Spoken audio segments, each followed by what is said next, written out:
I guess I'll start this video off just by saying I did not intend to be absent from posting videos for quite this long.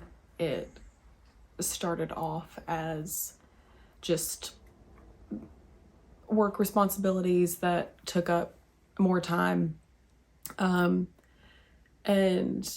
I originally had some videos planned to post the end of this past week on Thursday and Friday, but then everything that happened last week happened, from the murder of an innocent refugee on a train to a political assassination to another school shooting. And these are not the only things that have happened in recent months or years that are horrific. But you know, this is not a channel. I really didn't expect to get emotional talking about this again. I thought I was kind of done with that, but this is not a channel where I ever intended to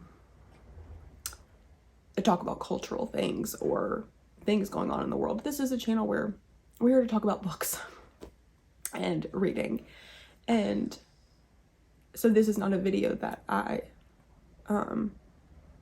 intended to make, but I also didn't feel like I could come back and make a video without saying something about this, acting like it didn't happen. I certainly don't think that everybody needs to comment publicly on this situation at all. That is never, no one is required to do that by any means. You are not required to make your thoughts or feelings about this public or to add to the conversation. But just for myself personally, I didn't feel like I could show back up here without having addressed it, or at least just mentioning it. But because this is a book channel, a booktube channel, I'm going to talk about it in the context of a story. Today is Saturday, so it's Saturday Shorts. So I want to talk about a short story from Wendell Berry called Pray Without Ceasing. And frankly, I thought I was going to come on here and be more angry than emotional like this. But here we are, I guess. Okay, but Pray Without Ceasing by Wendell Berry, I think is a very important story. In general, it's one of my favorite short stories from Wendell Berry. It's included in this, it's included in Fidelity, which is a collection of 5 of his short stories, and it's also included in That Distant Land, I believe, which is another larger collection of his short stories. But I, you know, there are a few authors that I turn to sometimes for their words when things are hard and difficult to talk about or put words to, and people like Tolkien or C.S. Lewis or people like that. And Wendell Berry has become one of those authors for me. And so oh gosh, I'm so sorry. And so after the events of last week, I came back and reread this story, and it has meant a lot to me, and maybe I can convey some of that to y'all. Because I think where this story ends is really important. So I hope you'll, gosh, if I can make it through this, I hope you'll stick around to the end of this story, because it's the most important part. Maybe I've collected myself enough to talk about this story. But Pray Without Ceasing is, at its heart, a story of a senseless, violent act, a senseless killing. And I think it has a lot to tell us about maybe how we can move forward if we're able from this. So, okay. Pray Without Ceasing it's another one of Wendell Berry's short stories set in his fictional town of Port William. And it deals with a lot of our familiar kind of characters if you've read any of Wendell Berry's novels or his other stories. But kind of not our main character in this story, I guess, but the person whose eyes we're seeing through for a large part of it is Andy Catlett. And he's working on his farm one day when he is given a newspaper clipping. And the newspaper clipping is about the death of his great-grandfather, Ben Feltner, who was shot by Thad Coulter, who was his friend.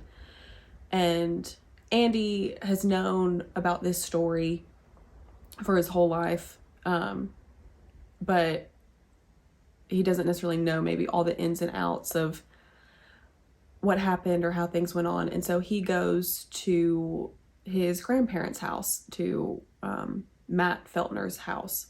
Matt Feltner, Andy's grandfather, was Ben's son. And he goes there with the aim of talking to them more about this story, to learn more about what happened. And he ends up speaking to his grandmother about it. And she relays the story to him. So we kind of get a dual narrative. We get the narrative of Andy's grandmother relaying the events to him, and then we also get to go back kind of through her narrative and see sort of in real time what happened with Ben and Thad. So the impetus for the story kind of is, so Thad Coulter is a farmer, just like nearly everyone in Port William, and he has just paid off his farm. He's around 60 years old, so that's a huge accomplishment. And Thad's son, Abner, wants to open a store in Hargrave, the larger town nearby.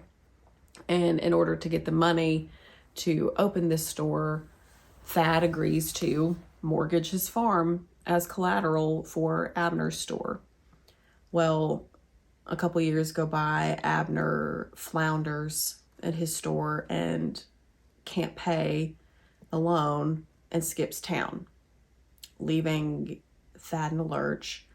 And the bank comes calling in on the note, and Thad realizes he's about to lose his farm, his entire life's work, and there's nothing he can do about it. He can't make the payments, and he's about to lose everything he's ever worked for. So Thad falls into a deep, desperate despair and sorrow and anger, and he gets drunk.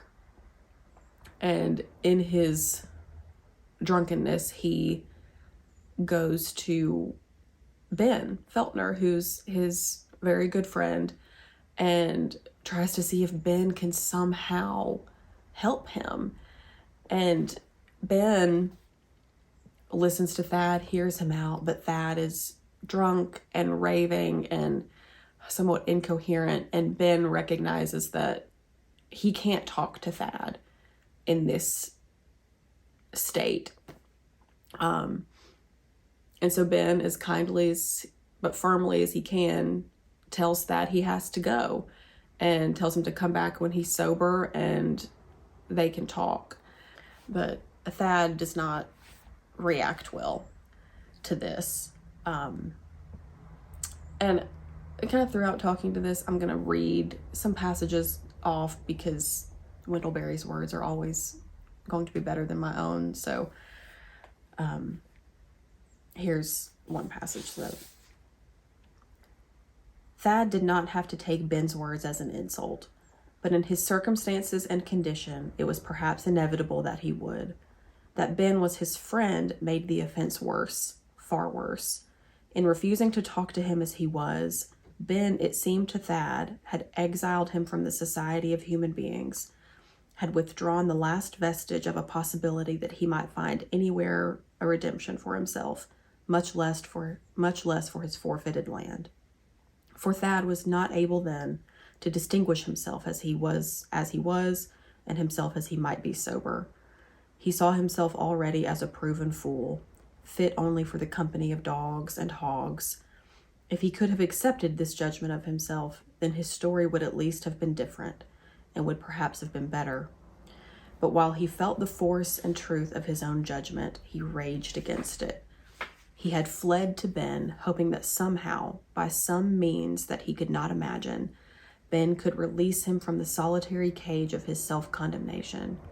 And now Ben had shut the door. So, while Ben's intention is not to exile Thad or completely shut him out, he knows he can't help Thad while Thad is in this state. But Thad can't receive it. He doesn't understand because he is so consumed by what he's about to lose and just the absolute desperation of that. And it's heartbreaking. It's heartbreaking. And so Thad leaves, but he hangs around outside the house, and finally Thad's daughter, Martha Elizabeth, comes to collect him and take him back home. And after Thad leaves, Ben goes into town. He goes into town to see if he can find some of Thad's other relatives, some other Coulters, to see if he can talk to them, to see if they can all together find a way to help Thad. So Ben goes off trying to see what he can do for his friend, while Thad hopefully gets sober. But when Martha Elizabeth brings Thad back to the farm, when confronted again face to face with the property and the life he's about to lose, it drives Thad even deeper into anger at his circumstances and frustration, and he gets more drunk and he grabs a pistol, and he can't believe that his best friend, he feels like, turned him down and turned him away. And he rides back into town and, without saying a word to Ben, shoots him in the head. So it's obviously so apparent just when we fail to understand each other and talk,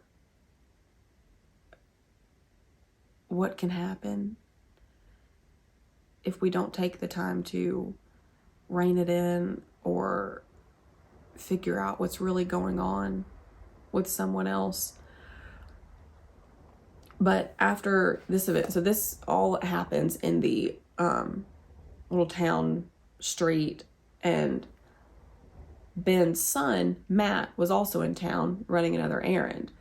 And chaos kind of ensues after the shot rings out, and Matt forces his way through the crowd and realizes it's his father dead on the ground, and someone tells him that Thad Coulter shot him. And he's obviously in a state of shock for a moment, but then when Matt stood up again from his father's side, he was a man new created by rage. All that he had been and thought and done gave way to his one desire to kill the man who had killed his father. He ached, mind and body, with the elation of that one thought. He was not armed, but he never thought of that. He would go for the horse he had left tied at the blacksmith's. He would ride Thad Coulter down. He would come up beside him and club him off the mule. He would beat him down out of the air, and in that thought, which lived more in his right arm than in his head, both he and his enemy were as clear of history as if newborn. I think that's really, really important to make note of, because I think it's true. In those moments of shock and utter rage at an unjust, violent action, Matt forgets all about any history he had with Thad, the friendship between Thad and his father, all the times he's probably talked with Thad and had good times with Thad. And the same thing happened with Thad. Thad forgot everything about his relationship with Ben, and oh gosh, we're so guilty of the same thing. We're so guilty of the same feeling. Everything is erased but what happened in that moment. And we can't let that happen. We can't let someone's entire history be erased. So Matt takes off after Thad, intending to exact retribution. And Matt's uncle, Jack Beecham, also happens to be in town. And someone runs and tells Jack what's happened. And Jack sees Matt running down the street, and almost kind of without thinking, Jack realizes Matt has to be stopped. And this is a great scene in this story. Jack runs out and just grabs Matt and holds him still. Beautiful passage about what passes from Jack to Matt. They strove there for a long time, heaving and staggering, hardly moving from the tracks that had stood in when they came together, and the dust rose up around them. Jack felt that his arms would pull apart at the joints. He ached afterward. Something went out of him that day, and he was not the same again. And what went out of Jack came into Matt, or so it seemed, for in that desperate embrace he became a stronger man than he had been. A strength came into him that held his grief and his anger as Jack had held him. And Jack knew of the coming of this strength, not because it enabled Matt to break free, but because it enabled Jack to turn him loose. Matt ceased to strive, and Jack let go his hold. He stepped away, allowing himself to be recognized, and Matt stood. To Jack, it was as though he had caught one man and let another go. So Jack becomes this intervening force to interrupt Matt's desire for vengeance. And in that process, Jack gives of his own strength to Matt to help contain his grief and anger and allow him to pull back a moment to, it's too early to see it clearly, but to pull back and breathe for a second, because Matt didn't have the capability in that moment himself to hold it. we need other people to help hold our grief with us. It's not something we can do alone. And after this moment, Matt tells Jack what's happened and tells Jack that he's going to go tell his mother that his father's been killed. So that's what Matt goes to do, and Jack assists him. But in the meantime, Thad has taken off. He's taken off, and now that and the haze of his own anger starts to lift, and he starts to come into a realization of what's happened and what he's done, and his own overwhelming grief and pain starts to consume him. And he starts to walk to Hargrave to turn himself in to the sheriff. But the beautiful thing about Thad's story is that as he's walking to turn himself in, his daughter Martha Elizabeth continues to follow him. She followed him back into town, and now she's following him down the road as he goes to kind of accept judgment of what he's done. And Thad sees that she's following him, and he can't comprehend it. He can't comprehend the love she has for him despite what he's done. And through Thad's eyes, it says, it seemed to him that she knew everything he knew and loved him anyhow. She loved him minute by minute, not only as he had been, but as he had become. It was a wonderful and a fearful thing to him that he had caused such a love for himself to come into the world and then had failed it. He could not have bowed low enough before it and remained above ground. He could not bear to think of it, but he knew that she walked behind him, balanced across the distance, in the same hot light, the same darkness, the same crying air, ever at the same speed that he walked. And as much as Matt needed Jack to give him his strength to bear the grief and the pain he was feeling, Thad needs the same from Martha Elizabeth.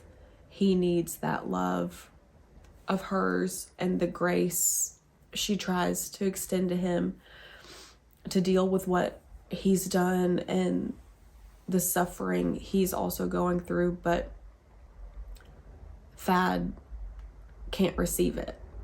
He doesn't allow himself to receive that love from her because he's determined that he's not worthy of it.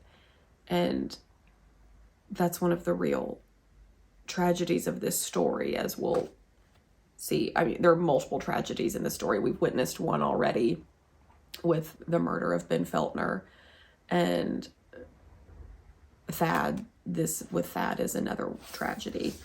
So Thad goes into Hargrave, turns himself in to the sheriff, and Martha Elizabeth continues to follow him.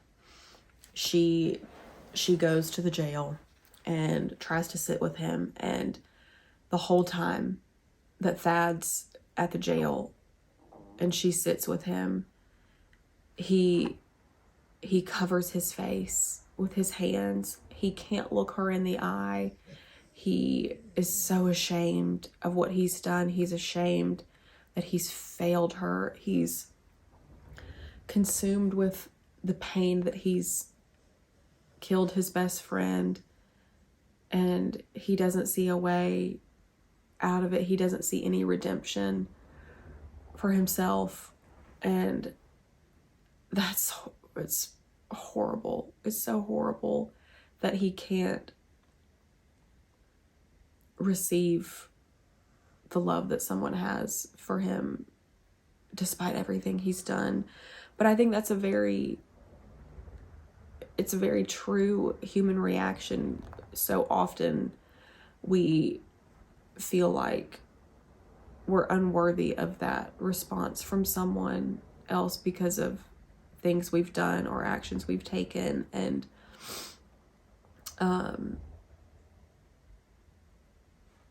Andy Catlett's grandmother has another great passage about that. Now we kind of come back to the narrative where she's telling Andy the story, and she tells Andy, people sometimes talk of God's love as if it's a pleasant thing, but it is terrible in a way. Think of all it includes. It included Thad Coulter, drunk and mean and foolish before he killed Mr. Feltner, and it includes him afterwards. And then a little bit later, she says, if God loves the ones we can't, she said, then finally maybe we can. And I think that's something that's a little hard to sit with. That maybe if someone else can love the people that we can't, then maybe eventually through witnessing their love for that person, maybe we can come to love them too. And I think that's what we need to strive for, to strive to see the love that someone has for someone we can't love, and through that try to understand, or even just throw understanding to the side and just come to love them too. But like I said, Thad is incapable of receiving Martha Elizabeth's love for him, and he kills himself in the jail.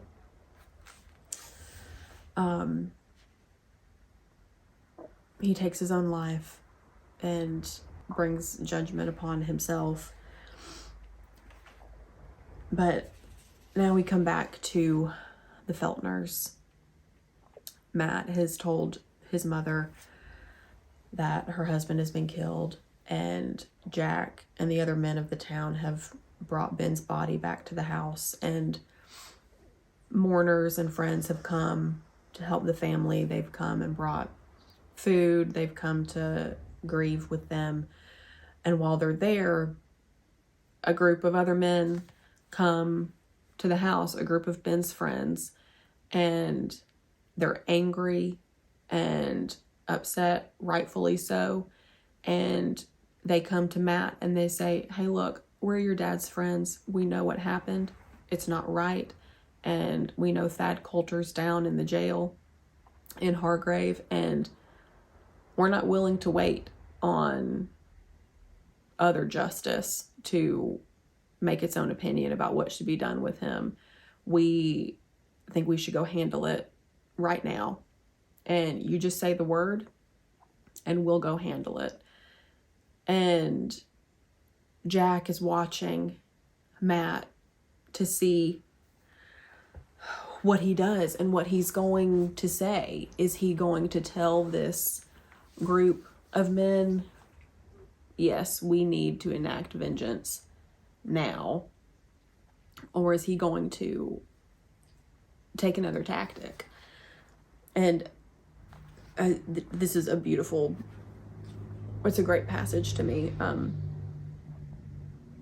For what seemed to Jack a long time, Matt did not speak or move. The crowd grew quiet again, and again they could hear the swifts chittering in the air. Jack's right hand ached to reach out to Matt. It seemed to him again that he felt the earth shaking under his feet as Matt felt it. But though it shook, and though they felt it, Matt now stood resolved and calm upon it, looking at the back of his head. Jack could still see the boy in him, but the head was up. The voice, when it came, was steady. No, gentlemen, I appreciate it. We all do. But I ask you not to do it. and Jack, who had not sat down since morning, stepped back and sat down. Nancy, under whose feet the earth was not shaking, if it ever had, stepped up beside her son and took his arm. She said to the crowd, "I know you are my husband's friends. I thank you. I, too, must ask you not to do as you propose. Matt has asked you. I have asked you. If Ben could, he would ask you. Let us make what peace is left for us to make." "If you want to," Matt said, "come and be with us. We have food, and you all are welcome." I cannot imagine how difficult that decision was for Matt to make. He chooses to not go and act rash revenge, even if it might be warranted. He chooses not to. Let us make what peace is left for us to make. And then he invites them all in. He invites them in to break bread and to just grieve with them and to do it together. And I think Andy Catlett, after this moment happens, it's brought back to his perspective and narrative on that moment. And Andy, while Ben's great-grandchild, Matt's grandchild, is also of the Coulter line. Later on, a generation or two past, the Coulters marry in with the Feltners, and Andy's description of his grandfather's decision and strength in this moment is my favorite passage in this whole story, and I hope you'll forgive me just reading more from it. But Andy, this is from Andy's perspective. He says, "I have sought that moment out, or it has sought me, and I see him standing without prop in the deepening twilight, asking his father's friends to renounce the vengeance that a few hours before he himself had been furious to enact. This is the man who will be my grandfather, the man who will be the man who was my grandfather. The tenses slur and slide under the pressure of collapsed time. For that moment on the porch is not a now that was, but a now that is and will be, inhabiting all the history of Port William that followed and will follow. I know that in the days after his father's death, and after Thad Coulter, concurring in the verdict of his would-be jury in Port William, hung himself in the Hargrave jail and so released Martha Elizabeth from her watch, my grandfather renewed and carried on his friendship with the Coulters, with Thad's widow and daughters, with Dave Coulter and his family, and with another first cousin of Thad's, Marse Catlett, my grandfather on my father's side. And when my father asked leave of the Feltners to marry their daughter, Bess, my mother, he was made welcome. Though Coulters still abound in Port William, no Feltner of the name is left. But the Feltner line continues, joined to the Coulter line in me, and I am here. I am blood kin to both sides of that moment when Ben Feltner turned to face Thad Coulter in the road and Thad pulled the trigger. The two families, sundered in the ruin of a friendship, were united again, first in a new friendship and then in marriage. My grandfather made a peace here that has joined many who would otherwise have been divided. I am the child of his forgiveness. Oh, it's Matt's decision to remain peaceful and to forgive and to renew friendship with the family that caused his family so much pain had ramifications for generations. The same is true here. The same is true of us. And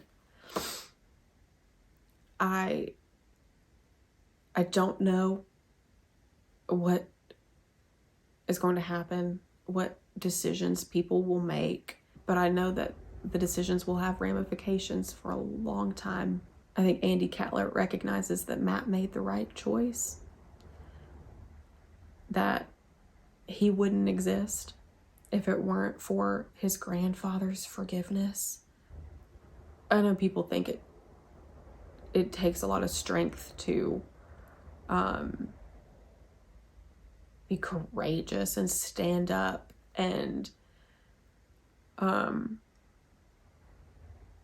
fight for what you think. And that's true.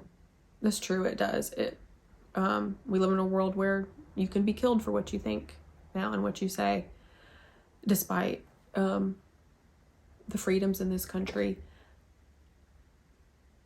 But it is so much more difficult to forgive. It is so much more difficult. And that is the strength that Jack gave to Matt. In that scene, he gave him the strength to hold his grief and to extend forgiveness where it wasn't deserved. But that's mercy. Yeah, so it's just really important. So I appreciate y'all bearing with me as I talked through this. There's so many other wonderful points in this story. I really encourage everyone to go read it. I find new little things in it every time I do. So this is not meant to be like a full discussion of this story, but just some parts that I think are important for right now. And thank you for bearing with me at the beginning of this video. That was unexpected on my part. I didn't intend for it to go like that. But yeah, I think I've spent too much time online probably in the past couple days. So after I get this up and posted, I'll probably try to unplug for kind of the rest of the weekend. I'll probably try to keep an eye on some of these comments, but I think, yeah, it's difficult to know where to go. And I mean, and I'll admit for myself, the ground under my feet is still shaking, and I'm waiting for it to settle. I'm waiting for it to settle. So this weekend, I think I'm just going to try to unplug a little more, spend some time outside, spend some time with my husband and my baby, and go to church tomorrow. And like the title of this story says, to pray without ceasing, because I think in order to forgive the way Matt forgives, I think it takes some supernatural strength and intervention that we don't possess ourselves. So that's where I am, and I hope the rest of y'all have a great weekend too. Thanks.